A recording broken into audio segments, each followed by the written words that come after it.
अस्सलामुअलैकुम, good morning, सुबह बखैर। बहुत ही सुबह बखैर है। और मैं शुरू में ही आपको कह दूं कि अगर कोई ट्रैवल कर रहा है और सोच रहे थे कि कराची आए तो दिस इज द मौसम to be in Karachi. It is stunning, it is beautiful. हल्की हल्की बारिश हो रही है, किसी भी वक्त हो जाती है। रात को आप सुबह उठें तो बारिश हुई होती है। आज मैं काम पे आ रही थी तो हल्की हल्की बारिश हो रही थी। शाम में किसी काम के लिए जा रहे हो तो बारिश हो रही होती है। नॉट लाइक बैड बारिश, रियली नाइस बारिश, वेलकम बारिश जिसको कहते हैं। और हवा भी बहुत अच्छी चल रही है। It's very nice. कल वैसे थोड़ी देर के लिए शाम में हब्स किसी कैफियत थी, लेकिन अदरवाइज देयर इज अ, मेरी तरफ थी, otherwise there is a constant shower जो स्प्रिंकल होता रहता है। जैसे पौधों को नहीं आप पानी दे रहे होते, बस वैसे अल्लाह ताला की रहमत है जो इस शहर पे बरस रही है।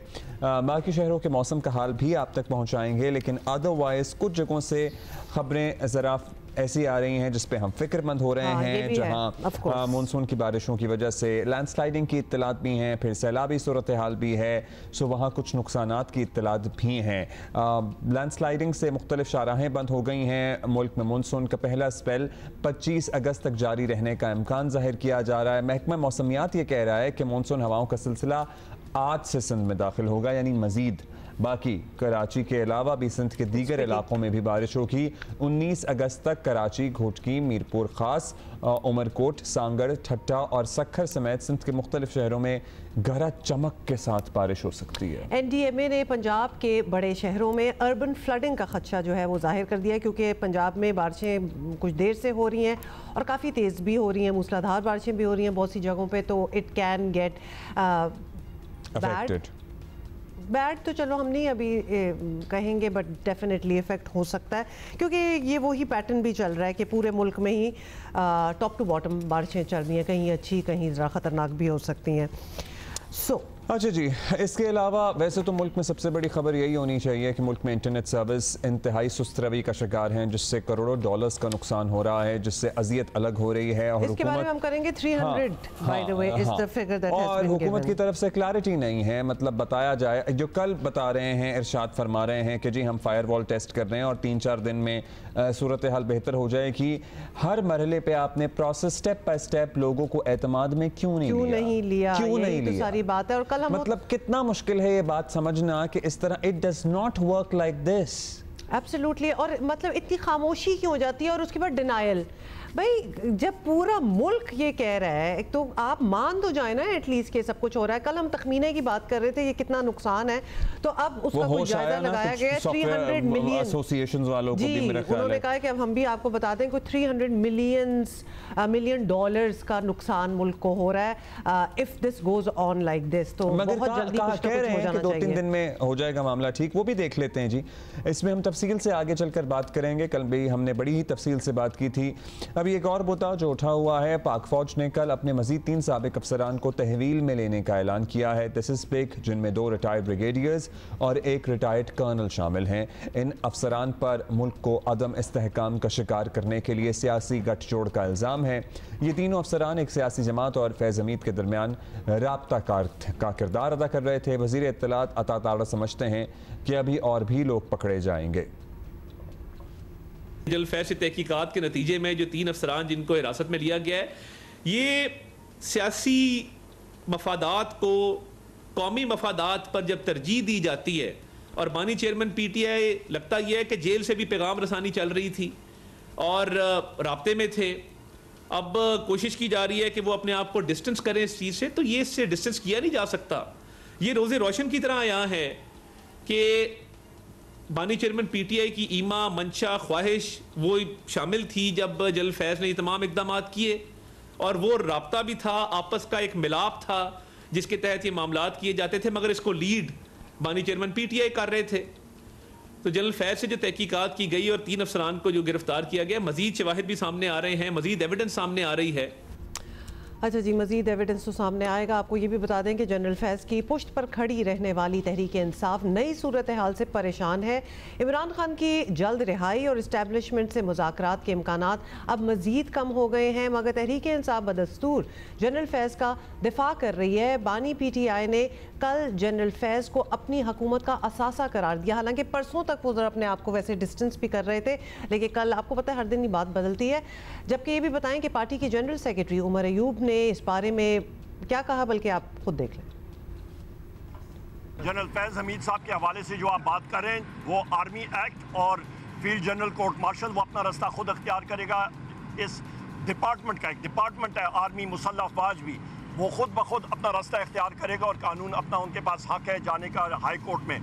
जहाँ तक वज़ीर आज़म इमरान खान साहब की बात है, वो तो वज़ीर आज़म थे और दिलों पे आज भी राइज कर रहे हैं। आप ये देखें कि जिन लोगों को फ़ौज के बारे में मालूम नहीं, DGISI जो है वो अपना चपरासी भी नहीं रख सकता, वो महरून मिन्नत होता है आर्मी चीफ के। DGISI रेडिएटेड पावर लेता है आर्मी चीफ से, उस वक्त आर्मी चीफ थे जनरल बाजवा। तो जो चीज़ें भी हुई हैं तो जनरल बाजवा साहब से पहले पूछें कि जी आपके कमांड के नीचे बैसियत आर्मी चीफ ये चीज़ें क्यों हुई।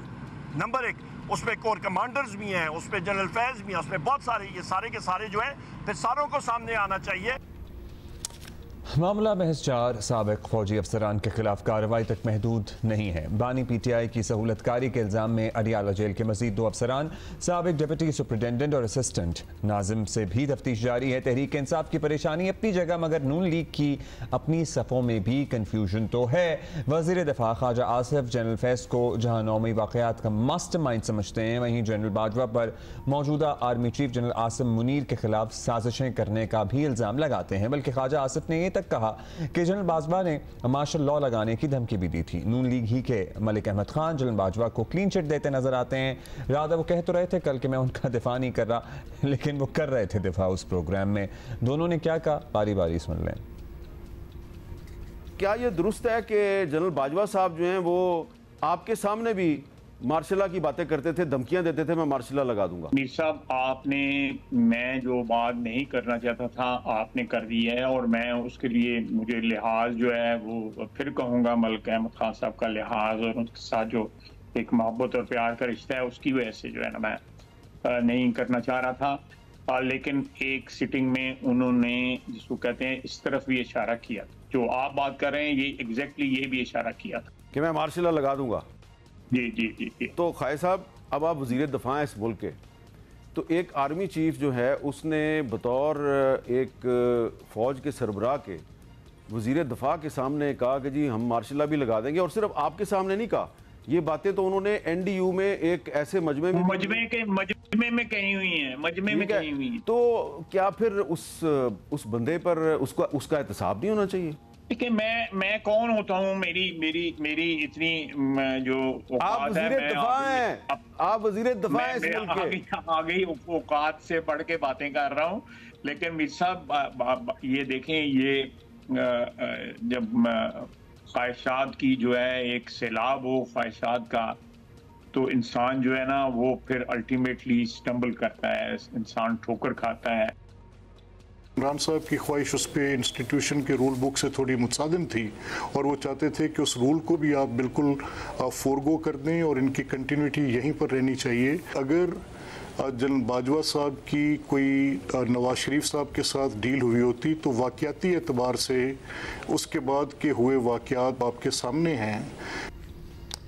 अच्छा जी, जनरल फैज़ के बाद 3 मजीद साबिक फ़ौजी अफसरान की गिरफ्तारी के सियासी असरात भी दिखाई दे रहे हैं। नवाज शरीफ की क़यादत में कल पार्टी इजलास में लीगी रहनुमा ये दावा करते नजर आए कि हुकूमत अपनी मुद्दत पूरी करेगी।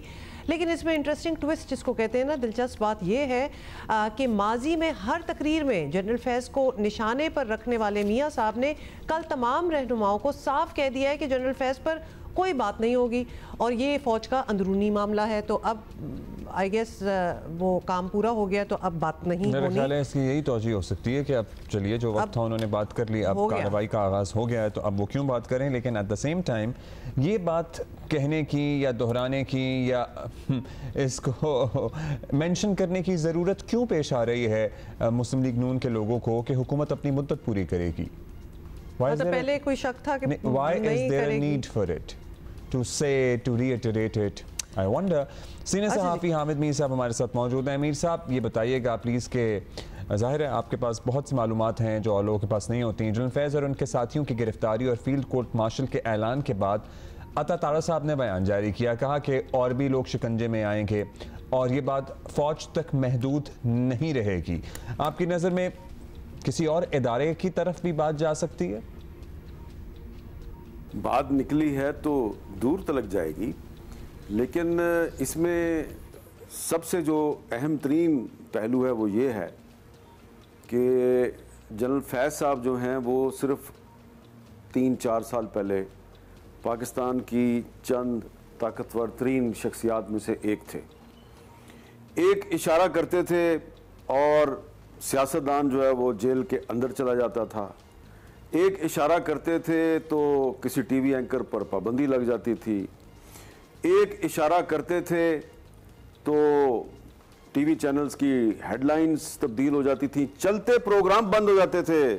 टीवी चैनल की स्क्रीन पर अगर इंटरव्यू शुरू हुआ है तो वो इंटरव्यू जो है 10 मिनट के बाद 15 मिनट के बाद ऑफ एयर हो जाता। इतने ताकतवर थे वो जनरल फैज़ साहब।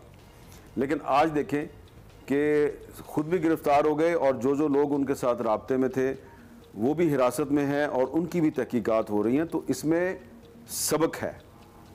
सबक ये है कि जिन लोगों के पास ताकत और इख्तियार होता है उन्हें अपनी ताकत और अपना इख्तियार बहुत सोच समझ के इस्तेमाल करना चाहिए।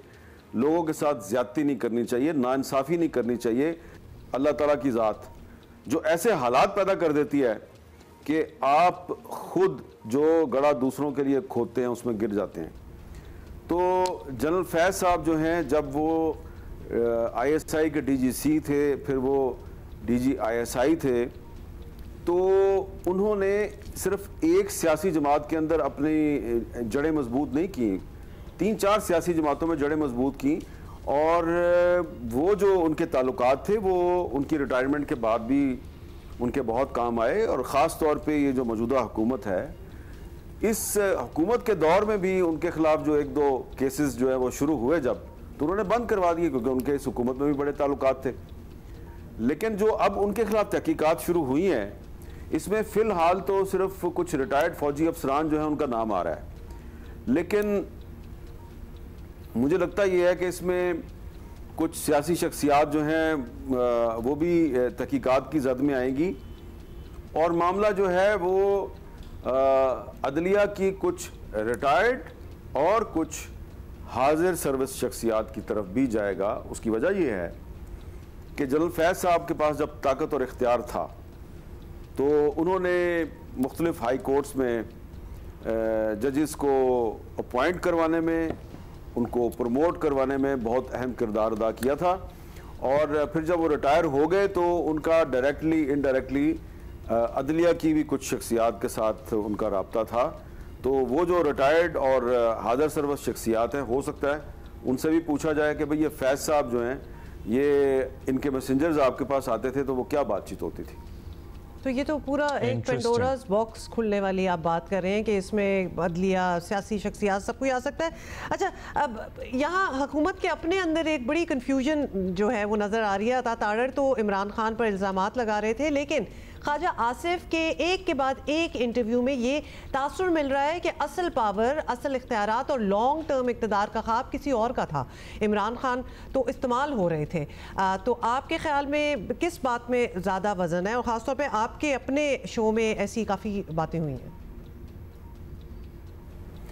देखें, मैं आपके साथ वो बात करूँगा जो मैंने उस वक्त भी की जब जनरल फैज़ साहब जो हैं वो इस मुल्क में चंद ताकतवर तरीन लोगों में शामिल थे। मैंने उस वक्त भी ये बातें की जो मैं आज कर रहा हूँ। मेरे पर जब पाबंदी थी तो मैंने वाशिंगटन पोस्ट में एक कॉलम लिखा था और मैंने अपने उस कॉलम में ये दावा किया था, और उस वक्त इमरान खान साहब जो हैं वो प्राइम मिनिस्टर थे और जनरल फैज़ साहब DG ISI थे।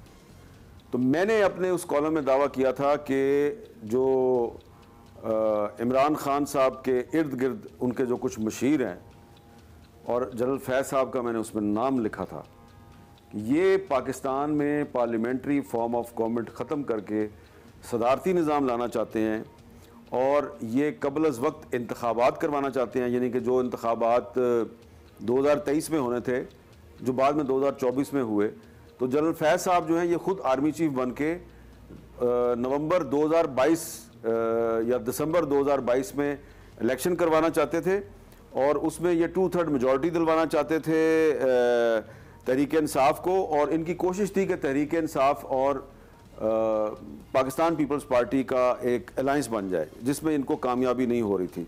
तो जनरल फैज़ साहब जो हैं वो दरअसल सिर्फ आर्मी चीफ नहीं बनना चाह रहे थे, बल्कि उन्होंने इमरान खान को अपनी सीढ़ी बनाया हुआ था। वो पाकिस्तान में सदारती निज़ाम नाफिज करना चाहते थे। ये जो 1973 का आइन है इसको मुकम्मल तौर पे दरियाबुर्द करने का मंसूबा बना के बैठे हुए थे।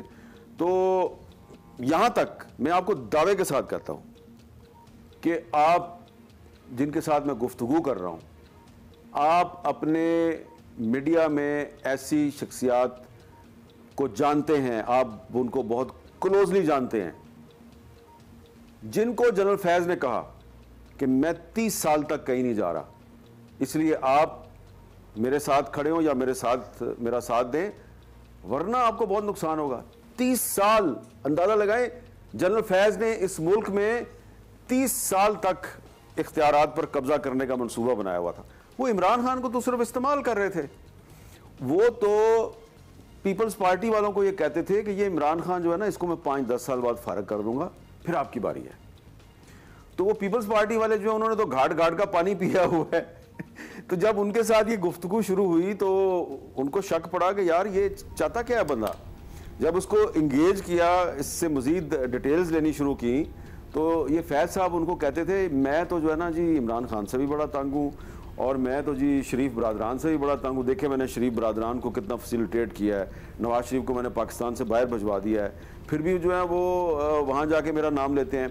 तो इमरान खान मेरी मजबूरी है, लेकिन अल्टीमेटली जो है ना वो मेरी कोशिश ये है कि मैं बिलावल को पाकिस्तान का वज़ीर आज़म बनाऊँ, लेकिन इसके लिए ज़रूरी है कि आप किसी तरीके से जो आसिफ अली जरदारी साहब हैं इनको पाकिस्तान से भेज दें। कैसे भेज दें?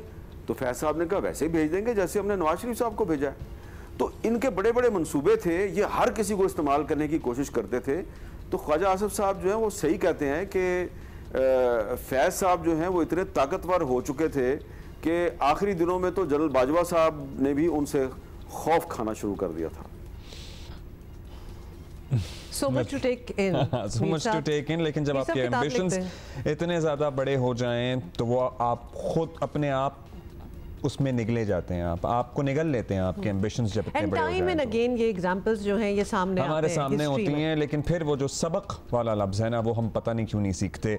अब लास्टली मीर साहब तहरीक इंसाफ की बात करेंगे। वो इस दौरान कभी जनरल फैज़ से फासला इख्तियार करने की कोशिश करते नज़र आते हैं, कभी ओनरशिप लेते हैं कि वो तो असासा हैं। तो ये क्या कन्फ्यूजन है, क्या हिकमत अमली है?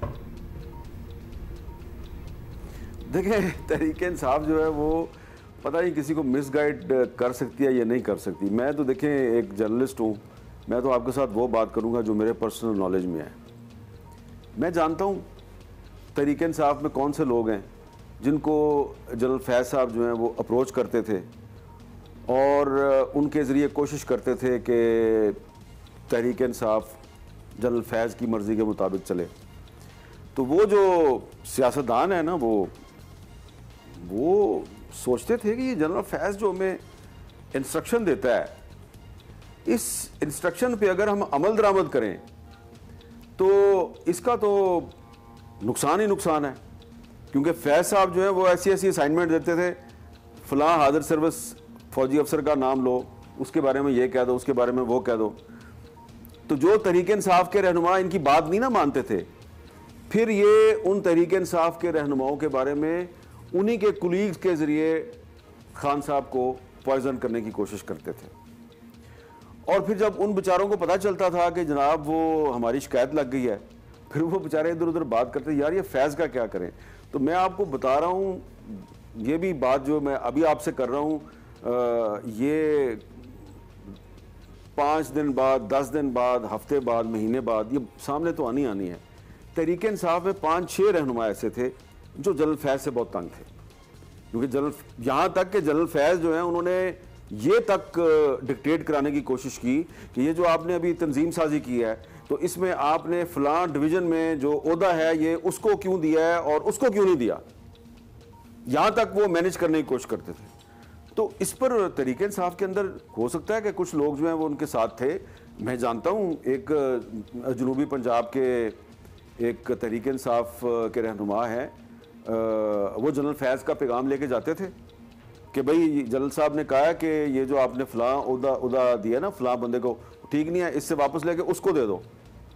तो वो कहते थे वो पार्टी इमरान खान की है, तो फैज़ कौन है हम पे हुक्म चलाने वाला। यहीं से तो फटा शुरू हुआ है कि जब जनरल फैज़ साहब ने पीटीआई को डिक्टेट करने की कोशिश की और पीटीआई के कुछ लीडर जो बाहर बैठे हुए हैं और जो बेचारे कोशिश करते हैं कभी कहीं जलसा करने की, कभी कहीं जलसा करने की, रेजिस्ट करने की कोशिश करते हैं, तो उन्होंने कहा यार हम पहले हुकूमत के प्रेशर में हैं, ये दूसरी तरफ से फैज़ का भी प्रेशर आ गया है। तो जो उनके दरमियान फिर जो गुफ्तगू होती थी वो गुफ्तगू से खबरें निकली, वो खबरें जब फैली तो पता चला फैज़ साहब तो राब्ते में हैं पीटीआई के, लेकिन फैज़ साहब सिर्फ पीटीआई के राब्ते में नहीं थे, ये जो हुकूमत है इसके वज़ीरों के साथ राब्ते में थे। ये जो सिंध की सूबाई हुकूमत है पीपल्स पार्टी की, उसके कुछ वज़ीरों के राब्ते में थे। एक जो मजहबी जमात है उसके लोगों के साथ राब्ते में थे, कुछ मीडिया के लोगों के साथ राब्ते में थे, और कुछ बिजनेस कम्युनिटी के बहुत बड़े लोग हैं उनके राब्ते में थे, और कुछ ऐसे लोगों के राब्ते में भी थे जिनको अब कस्टडी में ले लिया गया। बहुत शुक्रिया आपका हामिद मीर साहब। हमारे अपने ही प्रोफेशन में बात कहते हैं कि जितना कहना होता है वो तो इम्पोर्टेंट होता है कि आपने क्या क्या कहना है, लेकिन क्या नहीं कहना वो उससे ज़्यादा अहम होता है। सो जब जो आप कर रहे होते हैं वो तो अहम होता ही है, लेकिन क्या नहीं करना ये उसकी परफेक्ट एग्जांपल है, वो उससे ज़्यादा अहम है। सो रिटायरमेंट के बाद जो फौजी एक्ट की खिलाफ वर्जियाँ हैं ये वो सारे मामलात हैं जो इन्होंने नहीं करने थे। सो अगर ये समझ में आ जाता वक्त a lot to take in over there, but in any case we have so much else to talk about as well। और कबालियां हम आपको हमारे साथ देंगे। मौजूद हैं जनरल रिटायर्ड फैज़ हमीद, और उनके साथ ही आपको पता ही है फौजी तहवील में इसी मामले पे बताया जा रहा है, इत्तलात हैं कि दायरा वसी हो सकता है। चीमा साहब अस्सलाम वालेकुम जी। जनरल फैज़ और उनके साथ ही आला अफसरान के खिलाफ जो कार्रवाई हो रही है, फिर जेल के सहूलतकार का पकड़े जाना, बहुत कुछ हो रहा है एक्चुअली। आने वाले 2-4 दिन क्या मज़ीद किसी बड़ी खबर का इम्कान है या जो होना था वो हो गया? ऐसे लोग गिरफ्तार हैं कि जिनके साथ उनके फाइनेंशियल मामला थे। ये लोग टॉप सिटी के जो सीईओ के घर में रेड करने गए और बकौल उसकी कंप्लेन के कि उन्होंने उससे 4 करोड़ रुपए मांगा। तो ये दोनों लोगों का उन्होंने जिक्र किया, तो जिनके साथ जनरल फैज़ के माली मामलात हों, और वो तो उनके कोई इंतहाई कोई जो करीबी साथी होंगे। अभी मैं कोई अबसार आलम साहब की एक ऑडियो वायरल थी, वो मैं सुन रहा था कि जिसमें जनरल फैज़ कह रहे हैं कि कोई 2 टीवी लाइसेंसेस का इशू है और ब्रिगेडियर गफ्फार आएगा तो आपको बताएगा, तो ब्रिगेडियर गफ्फार का उधर भी जिक्र है। इमेजिन करें कि हो सकता है कि वो कोई वादा माफ गवाह बन जाए, और अगरचे फौज में कोई वादा माफ गवाह की गुंजाइश नहीं होती, हाँ लेकिन इतनी ज़रूर गुंजाइश होती है कि अगर जो मेन मुल्ज़म है उसके खिलाफ अगर कोई कोऑपरेट करते हैं, कोई मालूमात फ्राहम करते हैं, तो उनकी अपनी सज़ा में कोई कमी हो सकती है। तो लिहाजा जो उनके अभी साथी गिरफ्तार हुए हैं वो खुद उनके लिए एक आजमाइश भी बन गए हैं। बाकी जो अडयाला जेल वाली आप बात कर रहे हैं, अडयाला जेल के जो वो सुपरडेंट जेल हैं अकरम, उनकी गिरफ्तारी ताफ़सीर तो ये मिलता है कि शायद जनरल फैज़ की गिरफ्तारी के बाद हुई है, हालांकि उनको कोई 1-1.5 माह पहले से गिरफ्तार किया गया है। मुझे लगता ऐसे है कि जो अभी तक इन्वेस्टिगेशन हुई है उसमें कुछ और जनरल भी हैं जिनके खिलाफ एविडेंस मौजूद है। अब ये तय करना कि क्या उनको भी गिरफ्तार किया जाएगा या जनरल फैज़ जो हैं इन्हीं के जरिए बाकी लोगों को एक सबक दिया जाएगा, ये नहीं मुझे आइडिया। लेकिन ये मैं आपको वसूख से कह सकता हूँ कि कोई और जर्नल्स भी हैं कि जिनके बारे में कोई एविडेंस मिली है। आने वाले दिनों में कुछ बड़े हैरत अंगेज़ किस्म के इंकशाफात हो सकते हैं, और जो उधर पीटीआई के सेक्रेटेरिएट से चीज़ें मिली थी या जो उनके फ़ोन से मिली थी, उनके बारे में कोई बड़ी एक्सक्लूसिव मटेरियल जो है वो आने वाले दिनों में वो भी सामने आ सकता है। तो जिसका मतलब ये है कि उसके बाद मजीद गिरफ्तारियां भी हो सकती हैं। तो लिहाजा ये मामला इधर रुकता हुआ नजर नहीं आ रहा, ये आगे अभी चलेगा। जी साहब, मतलब आपको लगता नहीं है आपके पास बसूख के साथ ये खबर मौजूद है कि और कुछ लोग भी हैं। अच्छा, अब ये बताएं उमर कि पाक फौज के एक्शन पर हम ये समझ रहे हैं कि सियासी राब्ते रखना तो शायद जुर्म नहीं, लेकिन सियासी राब्तों के नतीजे में अदम इस्तेकाम की साजिश करने का ऑब्वियसली इल्ज़ाम है, और ये बड़ा सीरियस इल्ज़ाम है, तो इसके संगीन नताइज भी हो सकते हैं। ऐसा ही होता है यूजुअली इन सच केसेस, या हमारे पास कोई ऐसे प्रेसिडेंट भी नहीं है? देखिए, एक तो ये है कि जो जिक्र है ना कि वो रिटायरमेंट के बाद भी कोई आर्मी एक्ट की खिलाफ वर्जी कर रहे थे, तो इसका एक मतलब ये है कि आप 2 साल तक कोई सियासी सरगर्मियों में हिस्सा नहीं ले रहे थे, तो आप उसमें भी मुलव्वस पाए गए हैं। दूसरा इसमें यह है कि क्या वो साजिश करने वाले अकेले थे? जो 3 लोग इनके साथ गिरफ्तार हुए हैं, इसका ये मतलब है कि एक से ज्यादा लोग थे, और जब एक से ज्यादा लोग होते हैं तो आर्मी एक्ट में वो बगावत के जुमरे में भी आ जाता है कि आपने ऐसी को कोशिश की है। तो लिहाजा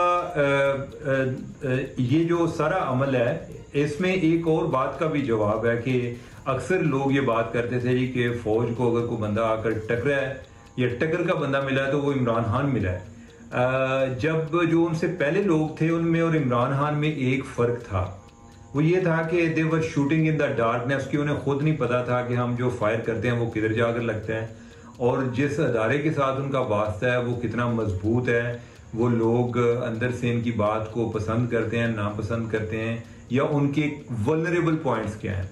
इमरान खान को ये एक एडवांटेज हासिल था बाकी जमातों के हवाले से भी। हर बाकी जमातें कोई ऐसे एक्सट्रीम लेवल पर गई भी नहीं है, इमरान खान ऐसे एक्सट्रीम लेवल पर गए भी, और उन्हें एडवांटेज भी था कि उन्हें फौज के अंदर से सहूलत कार मिले, कि जिस कुल्हाड़े से वो फौज की जड़ें काटने की कोशिश कर रहे थे वो फौज की लकड़ी का ही बना हुआ था, यानी कि उनके अंदर से ही लोग थे। तो उस लिहाज से तो जो अमल है उनका, ये एक्ट है, वो बड़ा संगीन है। अब इसकी क्या इंटरप्रिटेशन होती है और इसको किधर तक लेकर जाते हैं, ये वक्त बताएगा, और मेरे ख्याल वो टाइम ज़्यादा दूर नहीं है कि गालिबन कोई महीना लगेगा, महीना डेढ़, और उसमें जो एक फैसला है वो भी आ जाता है। थैंक यू चीमा साहब। लेट्स सी आगे क्या होता है। इम्पोर्टेंट बात है कि जिस कुल्हाड़ा से वो जड़ें काटने की कोशिश कर रहे थे इदारे की, वो कुल्हाड़ा भी उन्हें वहीं से मैसर आया था। वेलकम। अच्छा जी, हर यौम आज़ादी की तरह इस बार भी सदर पाकिस्तान ने मुख्तलिफ शख्सियात के लिए कौमी एजाज़ात का ऐलान किया है। इनमें 104 लोगों में सितारा इम्तियाज़ के लिए सैयद अजहर हुसैन आबदी का नाम भी है। सैयद आबदी साहब, यानी आबदी साहब शोबा तालीम में इनकी खिदमात के लिए ये अवार्ड इन्हें दिया जाएगा। जियो पाकिस्तान देखने वाले ज़ाहिर है इनके नाम से बरसों से वाकिफ हैं। अच्छा आबदी साहब, बहुत मुबारक हो सर आपको for joining us, end of course सबसे पहले तो हम आपको मुबारकबाद देना चाहते हैं, सितारा इम्तियाज़ का ऐलान किया गया है आपके लिए। अच्छा, अब ये बताएं कि ये कितनी हौसला अफजा बात है कि आजकल पाकिस्तान में नौजवान बहुत परेशान तो हैं, हुकूमत इस वक्त ऐसा क्या कर सकती है कि कुछ उम्मीद पैदा हो, कुछ होपफुलनेस आए, और आपसे बेहतर कौन बता सकता है? देखें, डिजिटलाइज वर्ल्ड है ये, कितनी तेज़ी से सब्जेक्ट ट्रांसफॉर्म हो रहे हैं, और आज का स्टूडेंट इतना कंफ्यूज है because of so many information highways, जिसकी वजह से वो आज कुछ सुनते हैं, कल कुछ सुनते हैं। तो करियर काउंसलिंग जो है वो बड़ी इम्पॉर्टेंट है, ताकि वो हम एक ऐसी वर्क फोर्स बना सकें और ऐसे प्रोफेशनल्स को ला सकें जो कॉन्फिडेंट हों और वो अपनी ज़िंदगी में कामयाब हो सकें उस प्रोफेशन के साथ जो वो करना चाहते थे। Invite universities that are interested in setting up their campuses in Pakistan, ताकि एक बड़ी तादाद तो देखिए बाहर जा सकती है, अफोर्ड कर सकती है, लेकिन इससे भी ज़्यादा बड़ी तादाद है जो शायद बाहर नहीं जा सकती किसी वजह से। तो let us bring international qualifications and unique degrees, latest information, latest teaching techniques to Pakistan, ताकि हमारे बच्चे जब यहाँ से क्वालिफाई हुए तो उन्हें पाकिस्तान में नहीं दुनिया भर में नौकरियाँ मिल सके। थैंक यू आबदी साहब, थैंक यू। यकीन बहुत सी आपने अच्छी मशवरे एडवाइसेस दी हैं। ब्रेक लेंगे, कुछ देर में वापस आएंगे। गुड मॉर्निंग जी। वेलकम बड़ा इंपॉर्टेंट इशू है, it affects absolutely all of us. मुल्क भर में कई रोज से जारी इंटरनेट की सुस्त रफ्तारी से ऑनलाइन बिजनेस, फ्रीलांसर्स और घरेलू सार्फिन जो हैं शदीद मुतासर हो रहे हैं, जबकि 25 लाख फ्रीलांसर्स के बेरोजगार होने का एक खदशा भी है डेफिनेटली, और इससे ज़्यादा भी फिगर हो सकता है, यही कहा जा रहा है। How to put it in words, तब चढ़ती है जब ये सब कुछ हो रहा होता है ना, क्यों हो रहा है ये, क्यों हो रहा है यार in this day and age. मतलब क्यों हम किसी को वॉइस नोट, किसी की तस्वीर, कोई वीडियो व्हाट्सएप पे आ रही है, कुछ करने के काबिल नहीं है। केबल डैमेज होगी, अंडर वाटर, और ये पूरी दुनिया, आधी दुनिया में ये हो रहा है सब कुछ, तो वो समझ आती है बात, लेकिन जानबूझ के कर देना, दिस इज बियॉन्ड अंडरस्टैंडिंग। नहीं, वो कह रहे हैं जी हम फायरवॉल इंस्टॉल कर रहे हैं, इसकी जो कामयाब इसके तजर्बात हो गए, 3-4 दिन में ठीक हो जाएगा। ये जब हमने सबने मिलकर रौला डाला, अब और ज्यादातर तो हमने रौला डाला, तभी बताया गया। सोशल मीडिया एप्स चलकर नहीं दे रही हैं बहुत सारी, इंटरनेट स्पीड में 30 से 40% कमी आ चुकी है, हर कोई इंटरनेट की सुस्त रवि का शिकवा कर रहा है। पाकिस्तान सॉफ्टवेयर हाउसेस एसोसिएशन का कहना है कि फायरवॉल की तनसीब से मईशत को $30 करोड़ का नुकसान हो सकता है। ऐसी रुकावटें सनती तरक्की पर बराह रास्त हमला है। इंटरनेट सर्विस पर दीगर प्रोवाइडर एसोसिएशन का कहना है कि सूरत हाल बरकरार रही तो कारोबारी इदारे अपने ऑपरेशंस दूसरे मुल्कों में मुंतकिल कर लेंगे, और पहले तो काम मान ही नहीं रहे थे। आपको पता है कि कोई मसला भी है, मगर अब हुकूमत के अंदर से आवाज़ें उठने लगी हैं। तो सेनेट की कायमा कमेटी बराए इंफॉर्मेशन टेक्नोलॉजी के इजलास में हुकूमती सेनेटर अफनानुल्लाह ने कहा कि इंटरनेट सुस्त होने से कम से कम 500 मिलियन का नुकसान हुआ है। नहीं, और उसमें अगर ये कहा जाए ना कि 1-2 हफ्ते की बात है और सब कुछ ठीक हो जाएगा, 1-2 हफ्ते मतलब that is a long time. ये मतलब आप देख रहे हैं कि इसमें नुकसान कितना हो रहा है। 1-2 दिनों की अगर ये बात हो रही है तो 2 हफ्ते आप खुद ही जरा कैलकुलेशन कर लें। ये सारे जो बड़े बड़े प्लेटफॉर्म्स हैं, कंपनियां, अगर ये 5 मिनट के लिए बैठ जाएं तो कितना नुकसान होता है। हमें तो पता ही है, लगता है किसी को नहीं पता। 25 करोड़ आबादी वाले मुल्क को ये कह रहे हैं कि 1-2 हफ्ते तो इट्स ओके। मतलब अब ई कॉमर्स के जो फोरम्स हैं, हम ऑब्वियसली फोरम्स जो हैं वो छोड़ते जा रहे हैं। और सेनेटर हमायूं मोहम्मद ने कहा कि पहले ही सरमायाकारी नहीं हो रही, ऐसे तो सारा कारोबार तबाह हो जाएगा। पीटीए हुकाम ना जाने किस दुनिया में रहते हैं। कमेटी के सामने दावा किया गया कि उन्हें इंटरनेट सर्विस से मुताल्लिक कोई, यार एक तो इन्हें शिकायत नहीं मिलती यार। आई एम सॉरी, मुझे हंसी आ रही है इस बात पे। मतलब कि पूरे शोज हो रहे हैं, लोग इंटरनेट जो चल रहा है जिनका, वो यही बात कर रहे हैं कि ये हो क्या रहा है, और इनको पता नहीं चला। नहीं, और मेरी बात सुने, चूंकि हमें किसी ने लिख के शिकायत नहीं दी और हम पत्थर के जमाने में रहते हैं तो हम कुछ नहीं करेंगे। ये जो लोग कह रहे हैं ना, जो इधर गिर्द हमारे घर वाले, हमारे कॉलीग्स, टीवी पे, अखबारों में, हम कानों में उंगलियां डाल लेंगे, और चूंकि हमें शिकायत नहीं मिली, हमें तो कोई शिकायत ही नहीं मिली। अच्छा, वज़ीर मुमलिकत IT शिजा फातिमा ख्वाजा जो हैं, उनने इस सारे मामले को साइबर अटैक से जोड़ दिया है। अब किस तरह उन्होंने ये जोड़ा है, ये भी देख लें। देखिए, इंटरनेट का स्लो डाउन जो है, मेरे तक भी जो पहले तो खाली व्हाट्सएप की कंप्लेन आ रही थी, विच आई थिंक अभी वो भी रिजॉल्व हो गई है, बट इंटरनेट के स्लो डाउन की जो कंप्लेन आ रही है, मैंने ISPs से भी और मैंने तमाम लोगों से, PTA से ख़ास तौर पे रिक्वेस्ट की है कि हमें डेटा प्रोवाइड कर दें कि ओवर द लास्ट 2 वीक्स ये डेटा ऑन रिकॉर्ड होता है ना, कि डेटा ट्रैफिक के ऊपर क्या इम्पैक्ट आया वो स्लो हुआ है या क्या हुआ है। तो जैसे ही वो डेटा आता है, will be in a better position to say anything. Firewall is a cyber security measure that every government in the world takes, and मुझे हमारे यहाँ पे हर चीज़ का एक मीडिया के अंदर भी, मैं मीडिया को ब्लेम नहीं कर रही, मगर एक मैं कह दूँ पब्लिक के अंदर भी एक चीज़ इशू क्रिएट हो जाता है। पहले वेब मैनेजमेंट सिस्टम था, गवर्नमेंट चला रही थी, अब उसकी अपग्रेडेशन है, गवर्नमेंट का राइट है। आप साइबर सिक्योरिटी अटैक्स देखें इस मुल्क के ऊपर, आप दुनिया इंटरनेशनल जो साइबर सिक्योरिटी अटैक्स हो रहे हैं वो देखें इस मुल्क के ऊपर कितने हो रहे हैं। जिस तरह थ्रेट्स, साइबर सिक्योरिटी थ्रेट्स जो हैं वो इवॉल्व कर रहे हैं, states need to have better capability to ensure कि वो उन साइबर सिक्योरिटी थ्रेट्स को रिस्पॉन्ड कर सके। तो ये वाले सवालात जो हैं, इसका यही रिस्पॉन्स है कि जितना जैसे जैसे चीज़ें इवॉल्व करेंगी, साइबर सिक्योरिटी थ्रेट्स वर्सन होंगे। उस पर भी हम आपको स्टैट्स दे देंगे कि पाकिस्तान में कितने अटैक्स होते हैं, उनको किस तरह प्रिवेंट करने के लिए। शिजा साहिबा, ये बिल्कुल गलत बात है, क्योंकि सबसे पहले तो आपने खुद ही एडमिट कर दिया जो व्हाट्सएप में इशूज़ थे वो अब रिजॉल्व हो रहे हैं, तो थे ना इशूज़। बात ये है कि कम आउट विद इट, ये जो एक क्वेश्चन मार्क लगा हुआ था ना पूरी कौम के लिए कि हो क्या रहा है, और आगे से आप लोगों की मिनिस्ट्री की तरफ से इनफैक्ट हमने तो आपको भी बहुत बार दावत दी है कि आके बता दें कि actually what is going on, updated तो रखें, इन्फॉर्म तो रखें। मतलब ये हम इन द पास्ट भी देखते रहे हैं कि क्या बताने की जरूरत है, खुद ही ठीक हो जाएंगी चीजें, ये नहीं चलेगा। इंफॉर्मेशन टेक्नोलॉजी में से अगर इंफॉर्मेशन पे थोड़ी सी फोकस दे दें तो वो शेयर कर दिया करें ना। तो प्रॉब्लम सारी ये है, we would be perhaps on board with whatever is happening, ठीक है। हर दुनिया में फायरवॉल्स लगते हैं और अटैक्स होते हैं, इंफॉर्मेशन मिल नहीं रही, टेक्नोलॉजी बिठा दे और उसके बाद मम हो जाए। मम का मतलब है खामोश, कि जवाब ही नहीं देना कि हुआ क्या है। That was the problem. PTA हुकाम के ज़राए बता रहे हैं कि फायरवॉल की तनसीब का दूसरा ट्रायल कामयाबी के साथ मुकम्मल हो गया। सुबहान अल्लाह। तो ये ट्रायल करने से पहले बता दिया जाता ना कि जी अब हम इस स्टेज एंड इस फेज ऑफ द ट्रायल हैं, पहले ये किया हमने। देखिए कहीं किसी बिल्डिंग्स में, घरों में, लोकेलिटीज़ में फायर ड्रिल होती है ना, तो जब वो ड्रिल होती है तो बता देते हैं ना कि ये फायर ड्रिल है, ये कोई असली फायर नहीं लगी हुई। तो इन्फॉर्मेशन देना बहुत जरूरी है, जो आप लोगों ने नहीं किया, और इंपॉर्टेंट ही नहीं समझा के करें। जिसकी कोई डेडलाइंस हैं वो उस हिसाब से मैनेज कर लेना। This is the perfect example of bad management. हाँ, तो ये सारी बातें हैं। This is the least that could have been done. Concerned with the people of this country जिनके स्टेक्स होते हैं इन चीजों से जुड़े। And this is really the least that could have been done.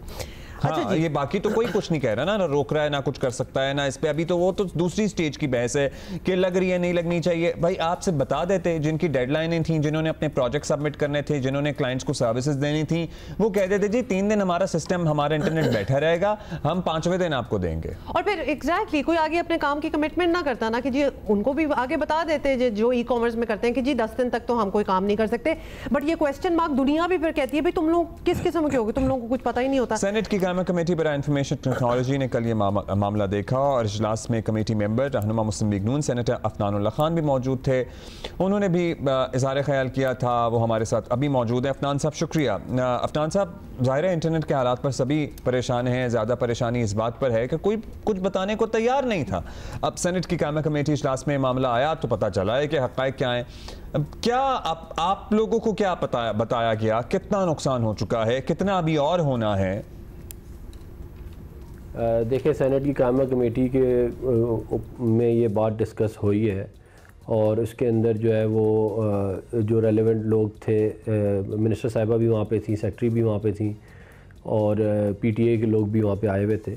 तो हमने जो है उनसे इस दरियाफ़्त किया कि मामला एक्चुअली है क्या। तो वो एक फ़ायरवॉल ज़रूर डिप्लॉय हो रही है और उस फायरवॉल के में ये एबिलिटी होगी कि वो पैकेट्स को इंस्पेक्ट कर सकेगी, जिसका मतलब ये है कि जो डेटा आ रहा होता है उसके अंदर जो पैकेट की इंस्पेक्शन की जो पहले नहीं कर सकती थी, अब वो वाली सलाहियत जो है इसको आ जाएगी। लेकिन उसका ज़ाहिर है उसका एक पहलू ये भी था कि इसकी वजह से इंटरनेट स्लो हो रही थी और इसके ऊपर जो है वो हमें आज ये बात बताई गई है कि ये इस मामले को रिज़ॉल्व कर लिया जाएगा आने वाले चंद दिनों में मैक्सिमम, और जो मामलात हैं वो दोबारा से जो है वो नॉर्मल हो जाएंगे। जहाँ तक मामला नुकसान का है तो देखें, इसमें तो कोई शक नहीं है कि जब भी इंटरनेट बंद होती है तो उसका नुकसान जो है वो मुल्की मईशत को होता है और उसकी बड़ी सिंपल सी एक साइंस है, वो मैं आपको बता देता हूँ। और वो ये है कि पाकिस्तान तकरीबन 2.25 से 2.5 अरब रुपए यौमिया जो है उसकी एक्सपोर्ट है आईटी की। तो जब आप ज़ाहिर है ये इंटरनेट को आप बंद करेंगे या इंटरनेट स्लो हो जाएगी तो वो जो आपने 2.25 से 2.5 अरब रुपए रोज़ाना के कमाने हैं उसके ऊपर इम्पैक्ट आना शुरू हो जाएगा। अगर ये मैं एक्सपोर्ट की बात कर रहा हूँ। अब अगर आप जो लोकल आपकी जॉब्स हैं, जैसे राइडर्स हैं, जैसे और रेस्टोरेंट्स का बिज़नेस है और बहुत सारे बिजनेसेस हैं, उनको अगर आप करें तो ये बात कई 10 और मैनी बिलियंस और भी ऐड कर सकते हैं आप इसके अंदर। तो ये लोगों का रोज़गार भी इससे इम्पैक्ट हो रहा था और ज़ाहिर है जो हमारी एक्सपोर्ट्स हैं आईटी की वो भी इससे इम्पैक्ट हो रही थी। लेकिन इंशाल्लाह आने वाले दिनों में ये मामला रिजॉल्व हो जाएगा। लेकिन आपकी ठीक है, आपने समझा तो दिया, लेकिन अगर इंटरनेट की बंदिश के पीछे ऐसा कोई मामला है कि बैक एंड पर सेटअप चेंज हो रहा है और आवाम को तो छोड़े हुकूमत को भी पता लगे बगैर हो रहा है, तो ये डेफिनेटली आप लोगों को भी कंसर्न होना चाहिए इस बात पे कि हमें क्यों नहीं बताया जा रहा था कि हम एटलीस्ट जवाब दे तो हो आगे। देखिए, जो मुझे जितनी इंफॉर्मेशन है वो यही है कि ये काम पाकिस्तान टेलीकॉम अथॉरिटी जो है वो कर रही है और उनके पास ये पहले भी एक वेब मैनेजमेंट सिस्टम था जिसके तहत वो एक लिमिटेड किस्म की मॉनिटरिंग करते थे जो डेटा पाकिस्तान आ रहा होता था उसकी। तो ये नहीं है कि बिल्कुल हुकूमत जो है उसको कुछ पता नहीं है। ये इसका एक टेंडर भी हुए हैं, ये इंफॉर्मेशन जो है वो पब्लिक स्पेस में आई है। और लेकिन ये मैं ज़रूर इस बात को मानता हूँ कि ये अगर इसके ऊपर काउंसलिंग हो जाती, इसके ऊपर बातचीत हो जाती, तो शायद ये मामला इतना ज़्यादा चलता ना और बेहतर तरीके से इसको किया जा सकता था। लेकिन अब इंशाल्लाह आने वाले दिनों में ये मामला रिजॉल्व हो जाएगा। चलिए, अब एटलीस्ट आपने तो माना कि अगर बता दिया जाता तो ये इतना इशू ना बनता। अब वजाहतें अपनी जगह आ रही हैं, लेकिन मशहूर ज़माना पीका कानून की नई पैकिंग करके भी आप लोग लाए और हज़ार मुखालफत के बावजूद हद तक इज़्ज़त का कानून भी बनाया और उसके बाद उसे पेश भी किया। फिर ट्विटर की बंदिश भी है, फिर कानूनी कार्रवाइयाँ भी हैं। तो क्या है, और ज़्यादातर वो हुकूमत मुखालिफ यूट्यूबर्स के ख़िलाफ़ ही हैं। ये तासुर तो है कि मुस्लिम लीग नून इजहार राय की आज़ादी के पीछे पड़ी हुई है। बिल्कुल, और काफ़ी एग्जाम्पल सामने अभी हमने आपको दे ही दिए हैं। देखिए, ये तासुर बिल्कुल गलत है। उसकी वजह ये है कि हद के इज़्ज़त का जो कानून है वो तो उससे तो लोग बेनिफिट करते हैं ना। आप ये किसी को राइट दे सकते हैं फ्रीडम ऑफ स्पीच के अंदर कि वो आपको गालियाँ निकाले, वो आपके ख़ानदान को गालियाँ निकाले, वो झूठे प्रोपेगेंडे गढ़े। ये तो ना हमारा दीन इस बात की इजाज़त देता है, ना हमारा मुल्क का आइन इस बात की इजाज़त देता है। तो ये बिल्कुल एक बहुत ज़बरदस्त इक़दाम मरीम नवाज शरीफ साहिबा ने किया, जिसके तहत ये कानून लाया गया और ये कानून बाकी सूबों में भी आना चाहिए ताकि ये जो लोगों की पगड़ियाँ उछाली जाती हैं ये ना हो।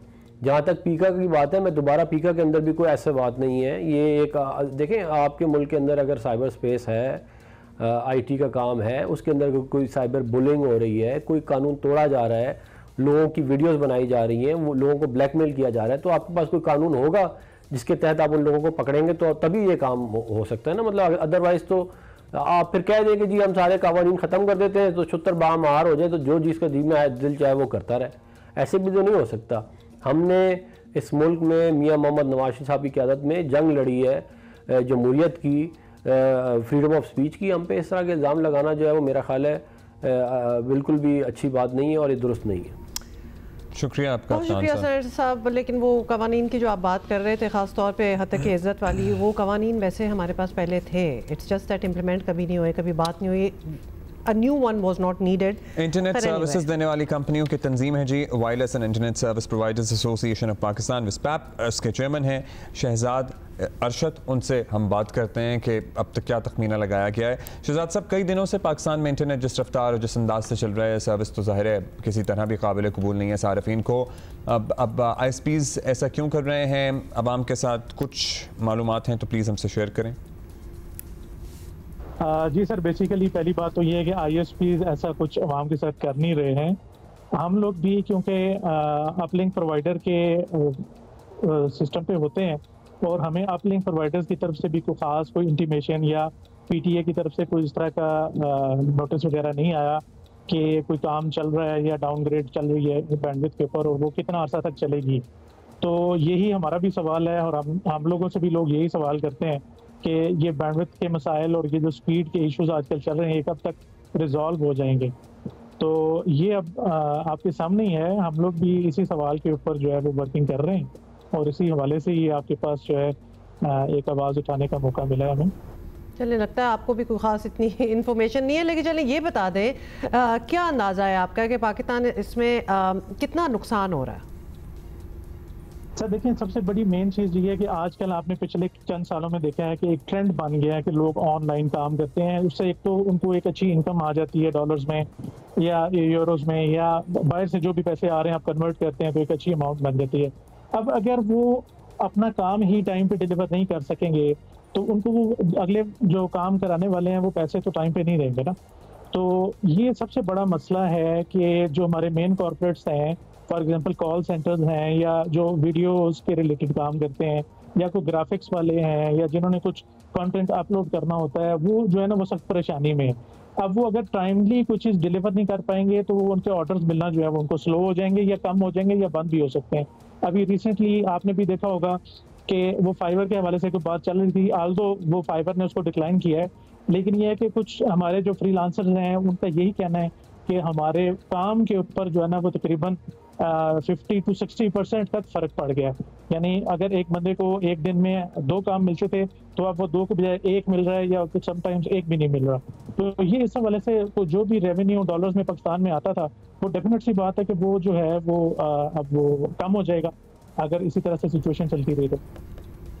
अच्छा, अब ये बताइएगा कि अगर आपको लगता है कि इस स्लो डाउन के पीछे कुछ इस तरह की कार्रवाई है या हुकूमती इक़दामात हैं, तो आपको ये भी पता होगा कि सब कुछ कब नॉर्मल होगा। कोई टाइम फ्रेम, अब तो बात खुल गई है ना, आप लोगों से शेयर किया गया?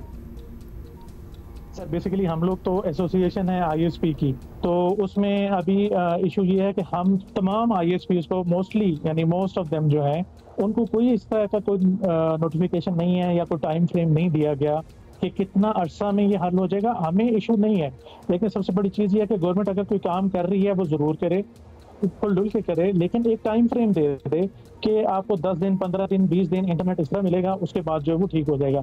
अब हमारे से जब लोग सवाल पूछते हैं, हम लोग जब गवर्नमेंट से पूछते हैं, गवर्नमेंट आगे हमें कोई जवाब नहीं देती। PTA के ज़रा हमारा PTA के साथ ताल्लुक होता है, गवर्नमेंट हमें कोई इस तरह से ऐसा क्लियर जवाब उन्होंने नहीं दिया कि जी क्या हो रहा है, कितने अर्से तक कंप्लीट होगा।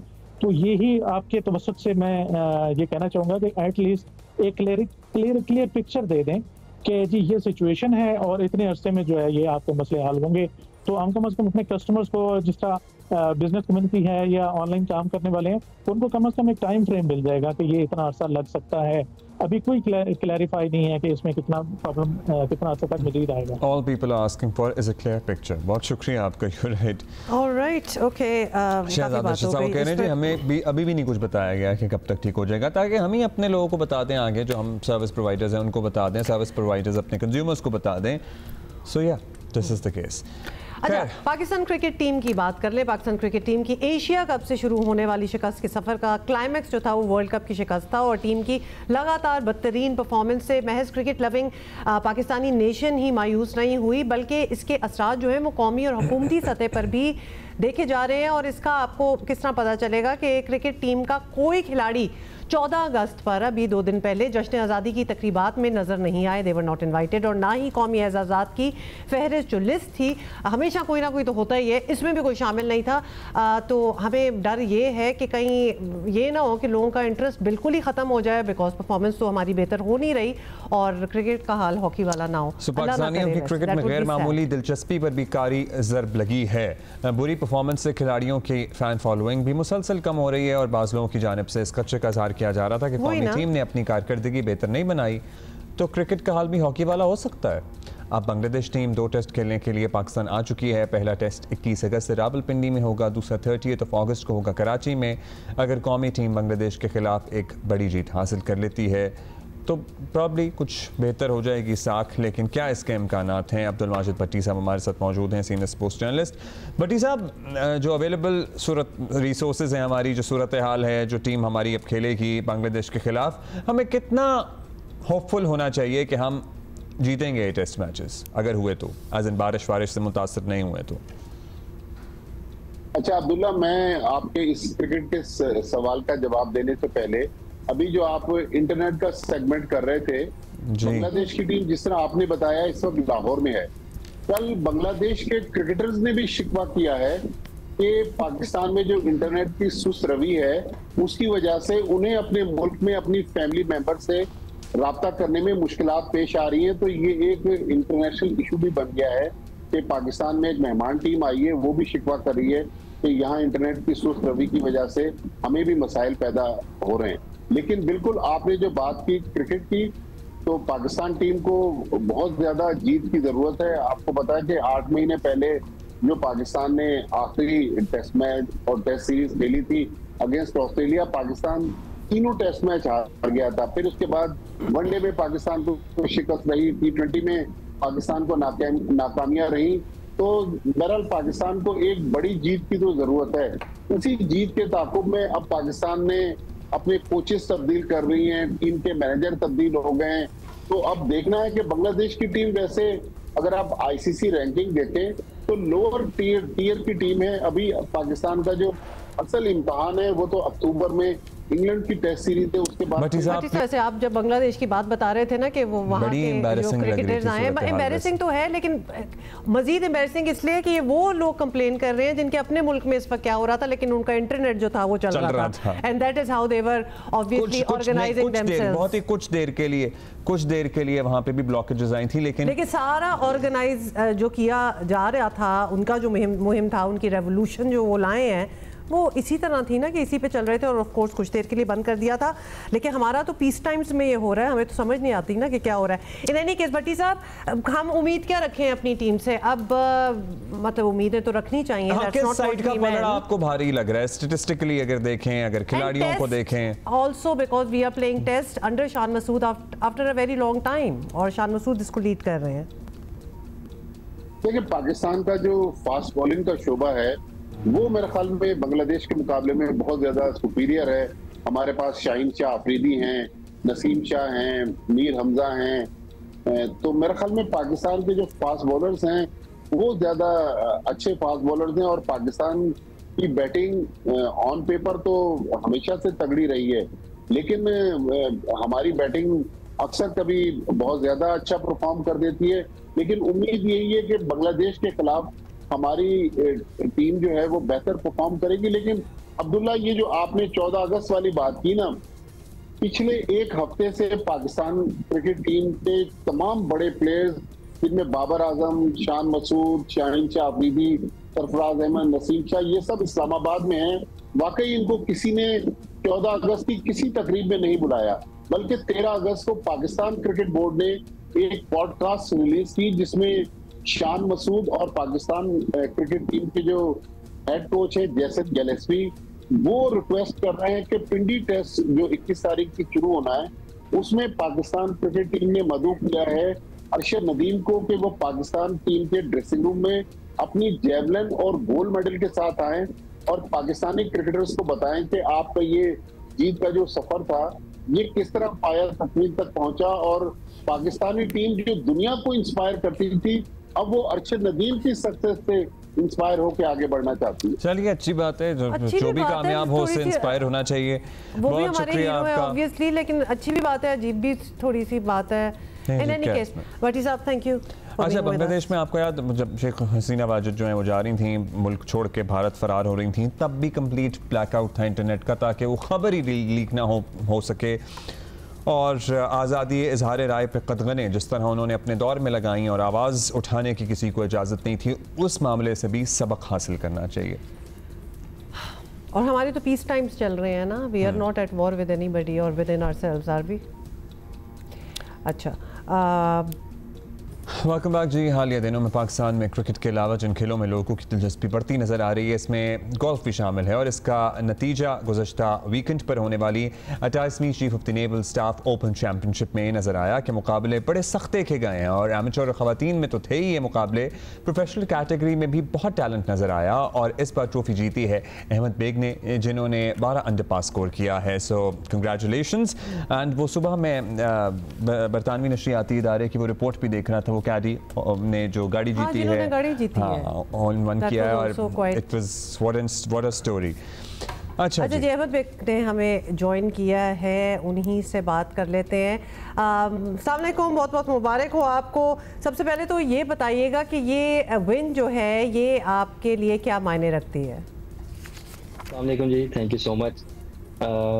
जो प्रोफेशनल जो विन है वो ऑलवेज क्या नाम है, बड़ी एक स्पेशल फीलिंग होती है, क्योंकि प्रोफेशनल में जीतना इतना इजी नहीं होता, काफ़ी कंपटीशन होता है। पूरे पाकिस्तान से सब प्रोफेशनल्स आए होते हैं, तो बहुत टफ कंपटीशन होता है। और ये मेरी first chief of the naval staff open championship थी। पहले भी मैं कराची में काफ़ी टूर्नामेंट जीत चुका हूँ, बट ये एक पाकिस्तान में समझ लें one of the biggest tournament, तो बहुत खुश हूँ जो जीता हूँ मैच। तो इससे आपकी प्रोफेशनल रैंकिंग में कितनी बेहतरी आती है अहमद? ये जी सीजन का फर्स्ट मैच था हमारा पाकिस्तान जो सीजन है ना वो अभी से स्टार्ट हुआ है, तो आई थिंक अभी पाकिस्तान नंबर 1 मैं हूँ। लास्ट ईयर मैंने पाकिस्तान नंबर 2 फिनिश किया था। तो फर्स्ट मैच था जी जी, ये भी बताइएगा। तो मतलब ये बहुत आपके लिए बहुत बड़ी अचीवमेंट भी है, और आप बता रहे हैं कि बहुत ही कम्पिटिटिव माहौल भी वहाँ था, इतना ज़्यादा कंपटीशन था। तो कितना अरसा लगा, कब से आप गोल्फ खेल रहे हैं? और हम थोड़ा सा ऑब्वियसली लोगों को अब ज़रा ज़्यादा समझ है इस स्पोर्ट की, but it's still a new sport. बिल्कुल ऐसे ही है। काफ़ी स्पोर्ट्स ऐसे ही हैं जिनका मीडिया पे नहीं आता, जिसकी वजह से नहीं शो होता लोगों को। मैंने गोल्फ स्टार्ट की थी 2013 में, 13-14 में मैंने स्टार्ट की थी, बट जो मैंने एग्जैक्ट स्टार्ट की थी वो 2016-17 में की थी। तो मेरे भाई थे, उन्होंने मुझे स्टार्ट करवाई और मैंने गोल्फ स्टार्ट की, और उसके बाद मैंने काफ़ी अच्छे टूर्नामेंट जीते, इंटरनेशनल भी और नेशनल लेवल पे भी। और 2019 में मैं प्रो बन गया था। अभी रिसेंटली मैं खेलता हूँ एशियन डेवलपमेंट टूर पे। तो लास्ट 5 मंथ्स में मेरी 2 विन्स हैं इंटरनेशनल एज ए प्रोफेशनल, और अभी मैं आज जा रहा हूँ 3 टूर्नामेंट्स के लिए, इंडोनेशिया और वियतनाम। लवली जी, good luck for that as well. अच्छा, हमारे ज़ाहिर है प्रोफेशनल, हमारे आप नंबर 1 हैं इस वक्त पाकिस्तान में। If we compare our talent internationally, हम किस सतह पे हैं अभी इंटरनेशनल ग्लोबल स्टेज पे गोल्फ के? हम लोग हमारे पाकिस्तान में भी काफ़ी टैलेंट है, बट अनफॉर्चुनेटली यहाँ पे कोई वो सिस्टम नहीं है, कोई एकेडमी नहीं है जहाँ पे न्यू जो लड़के हैं वो आके सीख सके। तो इसलिए सारे खुद ही स्ट्रगल करते हैं, और इंटरनेशनली भी कोई इतने नहीं जा सकते बिकॉज ऑफ स्पॉन्सर भी नहीं है इतनी, और इसकी वजह से। अदरवाइज पाकिस्तान में बहुत टैलेंट है। मैं भी शुरू में जाता था तो काफ़ी स्ट्रगल करना पड़ा, बट अभी अल्हम्दुलिल्लाह काफ़ी हद तक मैं वहाँ बेहतर हो गया और अच्छा वहाँ पे परफॉर्म कर रहा हूँ। तो आपने भी बेसिकली ऑन योर ओन ही किया, आप बता रहे अपने स्ट्रगल का, लेकिन जिस स्पोर्ट में इतना स्ट्रगल हो, खैर हमने तो वो अरशद नदीम के केस में देख लिया कि जब जुनून हो तो आप पहुँच ही जाते हैं। लेकिन आपका इंटरेस्ट आया कैसे था इस स्पोर्ट में, जो कि इतना शायद पॉपुलर स्पोर्ट भी नहीं था पाकिस्तान में? बिल्कुल ऐसे ही है जी। महंगा भी है, इसलिए ज़्यादातर लोग नहीं खेलते। मेरे जो बड़े भाई हैं वो क्लब में जॉब भी करते थे, तो मैं वैसे ही खेलता रहता था ग्राउंड में जहाँ पे लोग क्रिकेट खेल रहे थे। हम वहाँ पे, क्योंकि वो सारी कम्युनिटी गोल्फ में जाती थी वहाँ पे, तो हम लोग खेलते रहते थे। तो इस तरह करके एक आधा वो मैच में एंट्री मिली, मैंने खेला तो वो अच्छा खेला, तो वहाँ से मुझे काफ़ी हो गया कि यार मैंने गोल्फ खेलनी है। तो उस टाइम मैंने चूज़ कर लिया था कि मैंने लाइफ में गोल्फ ही खेलनी है। तो उसके बाद काफ़ी मेहनत थी, काफ़ी स्ट्रगल थी, और 2-3 सालों से अल्हम्दुलिल्लाह जब से प्रोफेशनल बना हूं तो काफ़ी अच्छी परफॉर्मेंस आ रही है। नेशनल लेवल पे भी, इंटरनेशनल लेवल पे भी। आपके कोचेस भी थे? कौन थे आपके कोच? कोचेस नहीं थे, मैंने सेल्फ पे सब कुछ सीखा है यूट्यूब से। और अच्छा, जाहिर है कोई भी स्पोर्ट है उसमें fitness is very important, it is crucial. So एक गोल्फर को कितना ज़रूरी है अपने आप को फिजिकली फिट रखना, मेंटेन रखना? उसके लिए क्या रिजीम होती है जो आप फॉलो करते हैं? जिम जाते हैं, वॉक करते हैं, रनिंग करते हैं? मेरी रूटीन तो ये है, मैं अर्ली मॉर्निंग फजर की नमाज के बाद मैं क्लब में ही चले जाता हूँ, और 10 बजे तक मैं प्रैक्टिस करता हूँ, और उसके बाद शाम को फिर मैं जाता हूँ, और फिर उसके बाद जिम में होती है। जिम मेरी कोई 1 आवर और 30 मिनट्स होती है। जिम में ये है कि गोल्फ में आपको अपनी लेग्स और कोर आपको बहुत स्ट्रॉन्ग करनी पड़ती है, जिसकी वजह से स्विंग स्पीड आती है और स्टेबिलिटी आती है, और आप अच्छा खेल सकते हैं ताकि बंदा थके ना, क्योंकि गोल्फ में बहुत लंबी वॉक करनी होती है, तो ज़्यादातर ये होता है कि लोग थक जाते हैं। तो स्टेमिना बहुत ज़रूरी है गोल्फ में। बहुत शुक्रिया आपका Ahmed, and congratulations and good luck for your tour जहाँ आप जा रहे हैं।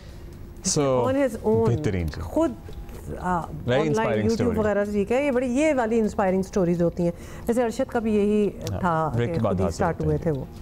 ओलंपिक्स गई थी हमारी स्प्रिंटर 5 का रियाज। उनका कहना है कि अरशद नदीम की वजह से पेरिस ओलंपिक्स में पाकिस्तान को सब जानने लगे, ओलंपिक रिकॉर्ड के नारे भी लगाए। फिर उन्होंने कहा कि भाई हमारा मजाक उड़ाना बंद करें, हमें ओआईसी ने भेजा था, हमसे कोई बेहतर है तो चला जाता कोई। सुहेल इमरान बात कर रहे थे उनसे, और क्या उनका कहना है ये देखें। अरशद भाई का जब क्वालिफाई राउंड था पहला, तो क्वालिफिकेशन भी था उनका, जब उन्होंने पहली थ्रो पे ही क्वालिफाई कर दिया तो पूरे पाकिस्तान में, मतलब इंडिया में भी ये बातें हो रही थी कि अरशद तो फिर 74 मीटर से शुरू करता, लेकिन उसने इस दफ़ा पहली थ्रो ही इतनी अच्छी मार लिया, तो मतलब वो कुछ करेंगे। इंशाल्लाह वो अच्छा परफॉर्म करेंगे। उसके बाद जब अरशद भाई का फ़ाइनल वाला इवेंट हुआ तो हम सारे अरशद भाई के साथ ग्राउंड में गए, हमने अच्छी जगह की कि यहाँ से हमें जेवलिन अच्छा नज़र आएगा ये वो। तो जब उनकी थ्रो गई, रिकॉर्ड की, ओलंपिक्स रिकॉर्ड की, तो पूरे स्टेडियम में इतनी आवाज़ें थी कि ओलंपिक्स रिकॉर्ड, एक तो पहले पाकिस्तान को कोई नहीं जानता था, मैं वहाँ पे थी, लेकिन उसके बाद से हर प्लेयर आकर पाकिस्तान की पिन एक्सचेंज करवाना चाह रहा था। मुझे इतने ऑनर की बात थी कि अरशद भाई ने पाकिस्तान का नाम, पाकिस्तान का झंडा जो है ना ऊपर लहराया पूरे स्टेडियम में। फिर जब उनकी वो मेडल सेरेमनी हुई पूरे स्टेडियम में, जब पाकिस्तान का तराना बजा, तो इतने ऑनर की बात है मेरी कि मैंने ये सारी चीज़ें लाइव देखी हैं। बहुत ज़्यादा ये भी बातें नेगेटिव आ जाती हैं कि हम सिफारिश के तौर पे गए थे, तो अगर इससे बेहतर अगर उनके लिए कोई एथलीट था तो सामने आता ना, क्यों नहीं आया? अगर पीओए ने उनकी सिलेक्शन की, आईओसी की तरफ से नॉमिनेशन आती है, वो रिकमेंड करते हैं, ये सिर्फ नाम भेजेंगे, इन्होंने एक नाम नहीं भेजा, ये 3-4 नाम भेजते हैं, आईओसी रिकमेंड करता है, उसके बाद ही यहाँ से कोई प्लेयर जाता है। अगर वो वहाँ पे लास्ट आ रहे हैं तो क्या हुआ? पाकिस्तान में तो वो नंबर 1 है ना, हमारे लिए यही बहुत बड़ी बात है, वहाँ पर जाना, वहाँ पर पाकिस्तान को रिप्रजेंट करना। अगर आखिरी भी आ रहे हैं तो क्या हुआ? अगर उनमें इतनी कैपेसिटी थी, वो उनकी जगह नहीं है। तो इसलिए हमारी भी फीलिंग फाइका ने बात की है and such a good representation. लेकिन वाकई लाइव देखना अरशद नदीम को, that is it, Ji. And we're going to see you soon on Monday, inshallah. Bye.